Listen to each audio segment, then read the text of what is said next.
হয়, আজিৰ পৰা আমাৰ ৯৮ সংখ্যক ৰাস মহোৎসৱ আৰম্ভ হৈছে আৰু ধৰ্মীয় পতাকা উত্তোলনেৰে হ'ল। তাৰপিছত পানী তোলা পৰ্ব হ'ল, সাংস্কৃতিক শোভাযাত্ৰাৰে এতিয়া সামৰণি পৰিছে আৰু সন্ধিয়াও তেনেকুৱা কাৰ্যক্ৰম আছে। এটা সুন্দৰ পৰিৱেশেৰে আজি আমি আৰম্ভ কৰিছোঁ হাউলিৰ ৰাস মহোৎসৱ আৰু তাৰ মাজেৰে ১৫ দিনীয়া কাৰ্যসূচী আমাৰ হাতত লোৱা হৈছে।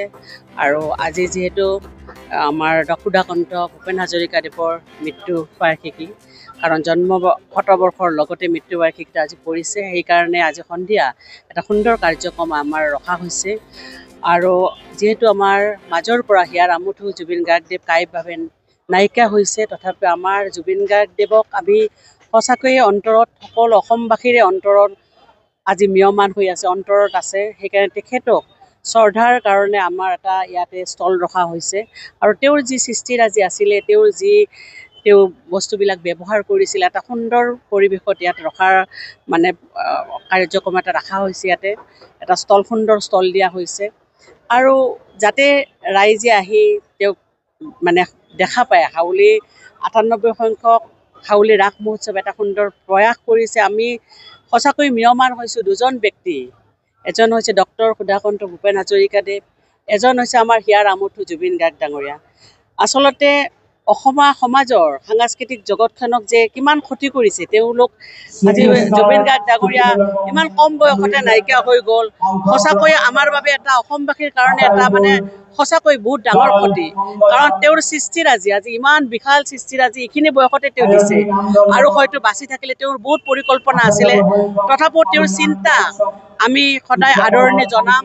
তেওঁৰ এটা সুন্দৰ চিন্তা আছিলে যে আমাৰ সকলোকে একত্ৰিত কৰাৰ। আপোনালোকে জানে যে হাউলিখনত, ৰাসখনত নানা বৰ্ণ নিৰ্বিশেষে আমি ৰাসখন কিন্তু ১৮খন গাঁও লগত ৰাখি এটা সুন্দৰ পৰিৱেশত এই হাউলি ৰাসখন উদযাপন কৰা হয় আৰু লক্ষ লক্ষ ইয়াত মানুহৰ সমাৱেশ হয়।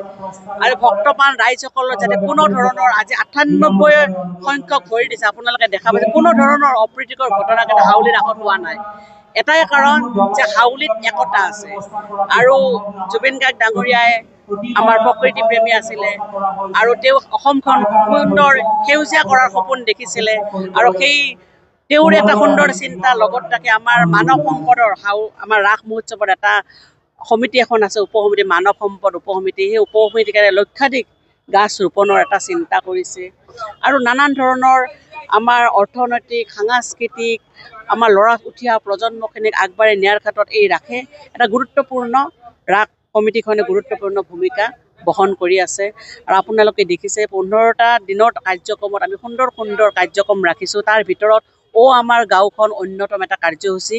এই আমাৰ গাঁওখনৰ আমাৰ প্ৰত্যেকখন গাঁৱৰে উঠি অহা প্ৰজন্মখিনিক, উঠি অহা ল'ৰা ছোৱালীখিনি যাতে নিজৰ প্ৰতিভাখিনি আমাৰ এই ডাঙৰ মঞ্চখনত, আমাৰ হাউলি ৰাসৰ মঞ্চখন যিহেতু বিশাল মঞ্চ, ইয়াত লক্ষাধিক লোক উপস্থিত হয়, এই মঞ্চখনত যাতে তেওঁ সাহসিকতা, তেওঁলোকে যাতে এটা কাৰ্যক্ৰম, তেওঁলোকৰ প্ৰতিভাখিনি এই মঞ্চত দেখুৱাব পাৰে, সেই এটা সুন্দৰ চিন্তা ৰাস মহোৎসৱে কৰিছে। আৰু প্ৰত্যেকখন গাঁৱে সুন্দৰ সুন্দৰ কাৰ্যক্ৰম ইয়াত কৰিব, এটা সুন্দৰ চিন্তাধাৰাৰে। আৰু তাৰ মাজতে আপোনালোকে দেখিছে এটা পৰিৱেশ, এই হাউলি ৯৮ সংখ্যক ৰাস মহোৎসৱ এটা সুন্দৰ পৰিৱেশ দিবৰ কাৰণে চেষ্টা কৰিছে।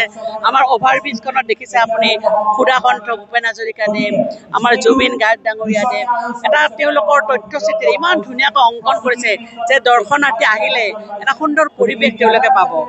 যা হওক, অসমৰ দুখত আছো যদিও আমি অসমবাসী, আমি অনুষ্ঠানবোৰ চলাই নিব লাগিব আৰু আমাৰ দায়বদ্ধতা আছে। যিহেতু কৃষ্ণৰ আমাৰ ৰাসক্ৰিয়া, আমি কৃষ্ণক আৰাধনা কৰোঁ আৰু প্ৰত্যেকটো অনুষ্ঠানতে দায়বদ্ধতাৰ মাজতে আমি জীৱনটোত চলাই নিব লাগিব। সেইকাৰণে এই মাধ্যমৰ জৰিয়তে আপোনালোকৰ অসমবাসীক আমি নিমন্ত্ৰণ জনাইছোঁ আমাৰ হাউলিত ৰাসখিনি চোৱাৰ কাৰণে।